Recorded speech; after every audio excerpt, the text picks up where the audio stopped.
Pats Nation, what is going on? You guys already know who it is. It's your boy Patriots Global here back with another video. First and foremost, happy draft day, baby. This is the day that we have been waiting for 365 days. This is one of the most exciting times of the entire year. Unfortunately, with me being as sick as I've been the last couple of months, really since January, I've had like 5 different severe sicknesses. I didn't get as much draft content out as I would have liked to, but we still did talk about a lot, whether it was on Twitter, Instagram, or here on YouTube, or even if you're a Patreon member and we talked about it in our Discord chat. We went through so many mock drafts. We talked about so many rumors, and it all comes down to this moment, guys. Don't forget, guys, tonight on the channel, the live stream link is already up. Tonight, the start of the draft, 8 p.m. Eastern time. This is your spot. If you're a Patriots fan or you're just an NFL fan who wants live coverage for the draft, this is your one-stop shop to find it. Tonight, me and the other Patreon members are live on YouTube here for the start of the draft, giving you coverage from the beginning, from pick 1 all the way down to pick 31, because the Dolphins don't have their pick, funny enough. So make sure you guys come and join us. Leave a like on the live stream already. That link is up, and we will be going live exactly at 8 to start the stream. Again, for round 1 only. So only tonight here on Thursday night. So make sure you guys do tune in. Also, in just about an hour here, I will be on the AFC East Roundtable. Guys, check out their YouTube channel. It's here right on YouTube.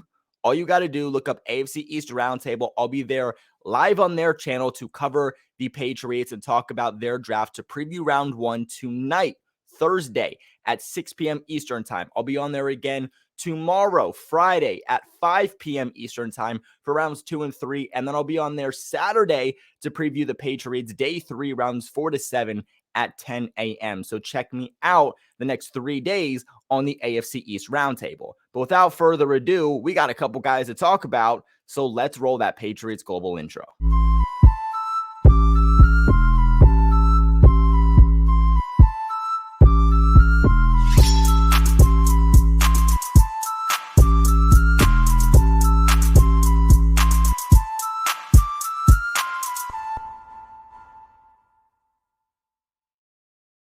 Now, is this a video I probably should have dropped a couple weeks ago? 100%. But hey, you know what? You guys are getting a video better late than never, the day of draft. Let's get hyped. There's 4 guys that I could see the New England Patriots targeting when it comes to the first round here tonight.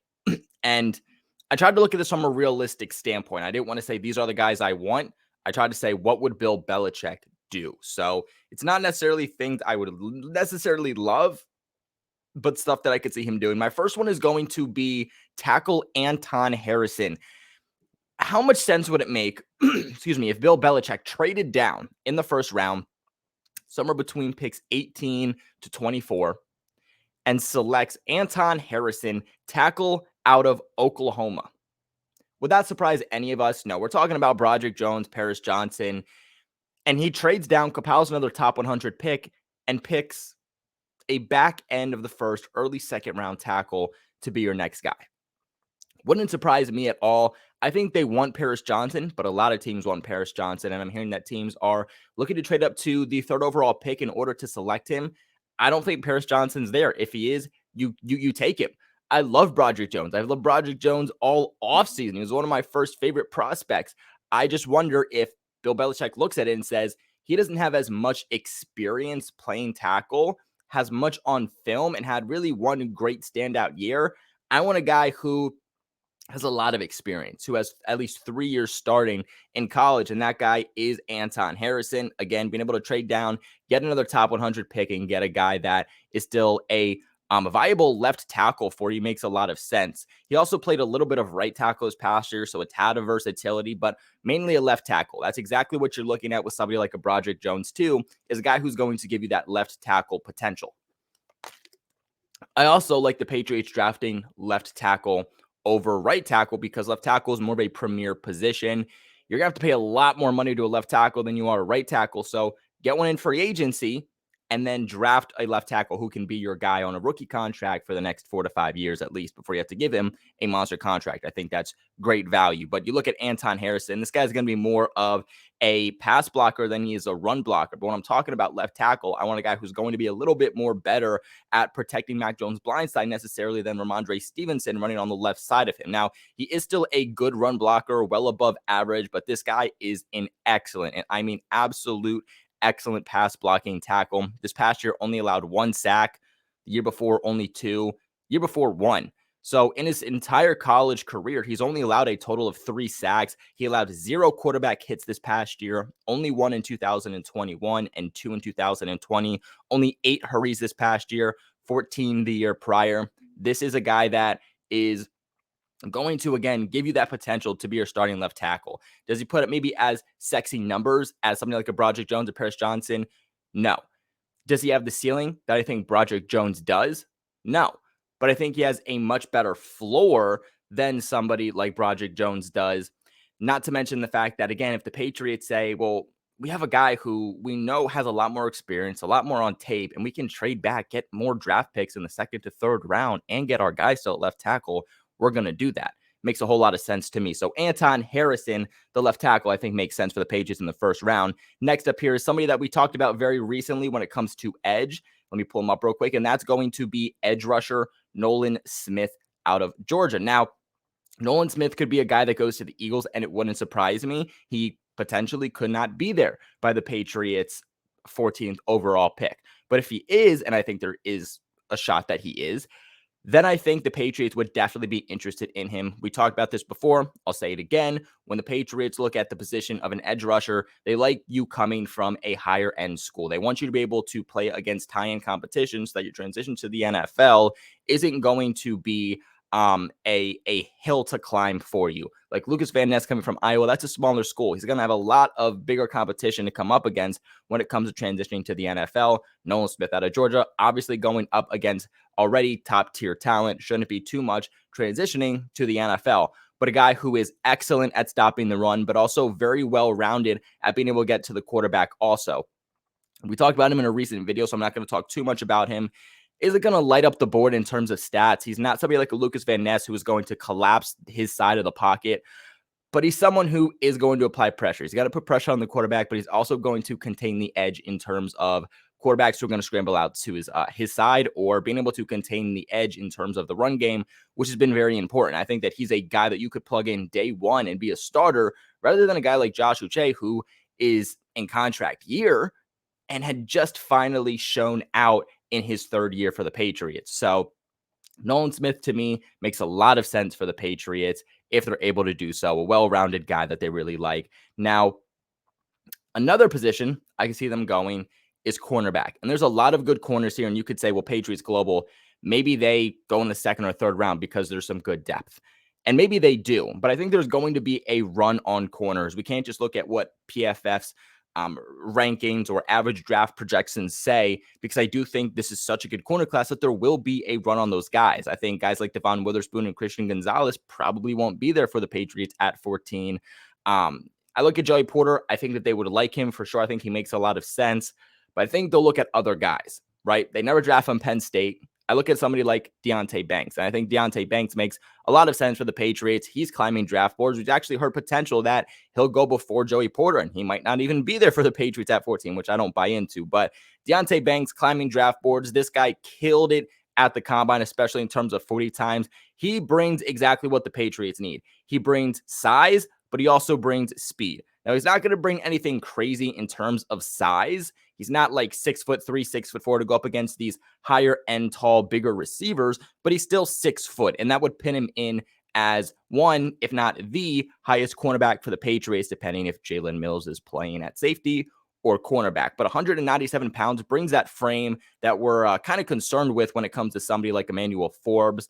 But again, a 40 time of a 4.35 to bring that size is absolutely absurd. What the Patriots, I think, will really like in somebody like Devon Witherspoon would be his versatility. And that's where I think Deonte Banks really shines, is that versatility for him to play in a multitude of different ways. Whether you want him to play on the outside or play him as a big slot, he can play in all of those roles secondary-wise.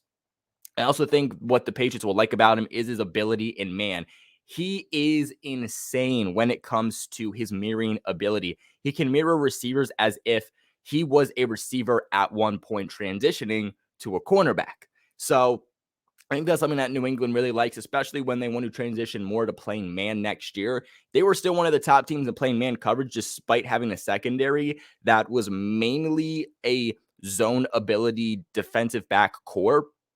So I think if they can transition to playing more press man coverage, that's something they would like to do. He does need to improve a little bit on his press technique, but him and man, his ability to mirror and that versatility all stands out with his size, with his speed. You can't teach that. You can teach him to play press man a little bit better. I think that he is going to be a pro in the NFL, and I think that this would be an absolute steal for the Patriots. And my last one here, it's going to be another cornerback, because I was looking at this list and I said, what are some true realistic options? And I wanted to put Jackson Smith and Jigba on here because the Patriots are really interested in him, but I don't think he's going to be there. And I thought maybe Zay Flowers, but then I also thought, I gotta stay true to my thought of, well, if they're gonna just draft a receiver and it's not JSN, just trade it for like, Jerry Jeudy at that point. I don't necessarily think they're going to draft Zay Flowers. That's my own personal opinion. And I also am hearing mixed feelings that Zay Flowers could go before the Patriots pick. Zay Flowers could be the first receiver off the board. And I wanted to make this as realistic as possible. So I didn't want to put Zay Flowers or JSN on here just because it was going to make it a little bit too confusing. And again, wanted to make this as realistic as possible with guys who truly should be there or the Patriots could trade back for. So the last one here is another cornerback, and it's going to be Emmanuel Forbes. The Patriots have met with Emmanuel Forbes like 3 different times in the draft process. They are very much intrigued with Emmanuel Forbes, but I think a lot of teams will. I would love for the Patriots to get Forbes. He was the first player I fell in love with in terms of the draft process a few months ago when I started. This guy fits the bill on what the Patriots like. Is he a shutdown corner? No, but he's going to be a ball hawk, and the Patriots have liked those guys. J.C. Jackson, originally coming here, was a ball hawk who transitioned into, while still being a ball hawk, more of a conservative lockdown cornerback. The Patriots have Jack Jones, who we don't exactly know what he is yet, but showed some ball hawking ability. The Patriots want to get as many turnovers as they can. They want to make as many plays on defense as they can because it gives Mac Jones and the Patriots offense more opportunities. And with question marks on that offense, you want to give them as many opportunities to put points up on the board as they possibly can. And Emmanuel Forbes is going to give you exactly that. Allowed a completion percentage this past year of 53.4%, a coverage grade of 89.3%, even good in the run game with a 79.7 overall percent. You look at what he brings height-wise, and he gives you exactly what you need in that build too. He's 6'1". He's your outside cornerback. He can go up against bigger receivers. The only knock on Emmanuel Forbes is his build, his frame. He's only 166 pounds. That is a lot of area for concern. But at the same time, give him a year max. This guy is going to put on weight. I'm sure it's going to be in his contract. He has to be a certain amount of weight. And I'm sure by training camp, he'll put on some weight. But I'm also sure that a year from now, he'll be 180, maybe potentially 190. And now you're not talking about his frame whatsoever.